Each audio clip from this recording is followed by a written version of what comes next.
One thing I do get asked about is what's the story with Nigel Cabourn? And this one I've told quite a few times, but hey, we're here and I'll tell it again. Going back to when I was 15, 16 years old, which is a long time ago now, I went to Wakefield Art College. And whilst I was there, we used to have to go on 2 residentials every year down to London. And our tutors used to say, right, when you're out and about in London, go and have a look at something that interests you, because guess what? When you get back to college, that's what your next project's going to be based on. So every time I went down there to London on the residential, the only thing I was interested in doing was going to Covent Garden, Army Gym, Nigel Cabourn store. Loved it. Loved the product. I loved the heritage, the workwear, the fact it was based on military hardware and garments, and just couldn't get enough of it. So anyway, after COVID, fast forward all them years, 30 odd years, just after COVID, this chap walks into the store here in Robin Hood's Bay with his face mask on, and we used to use the top door, and as he came in, I looked at him and I just thought, nah, can't be, no, it's not, no. And then he took his mask off and he started saying, oh my God, what an amazing place, wow, blimey heck, wow. I've been told about you guys from people in London. I've been told I've got to come up and meet you and check out what you're doing, because the work that you're doing, it's amazing. I've got my own clothing brand. My name's Nigel Cabourn. It was like, wow.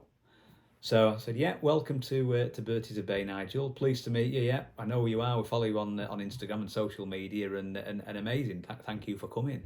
And it was a really strange day, because he wanted photographs. We had a laugh. He bought a smock, a used vintage, I suppose vintage because I'd worn it for a few years, a smock off my back that was really distressed, and he wanted that particular one.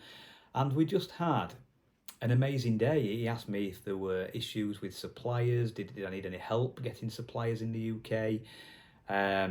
We went for a bit of lunch. And then after lunch, he came back. He had a look around the village and came back, and he was with me all day. And then when he did finally leave at 4 o'clock, off he went.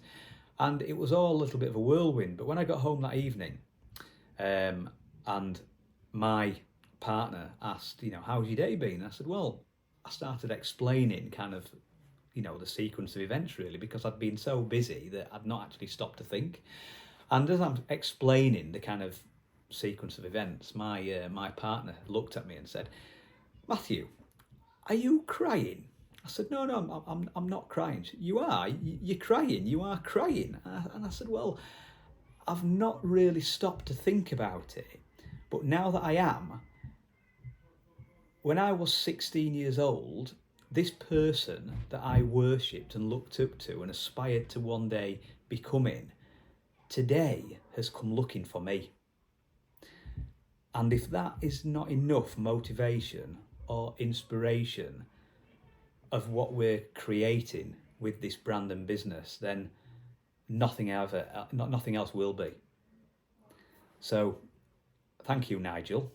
And that's the Nigel Cabourn story.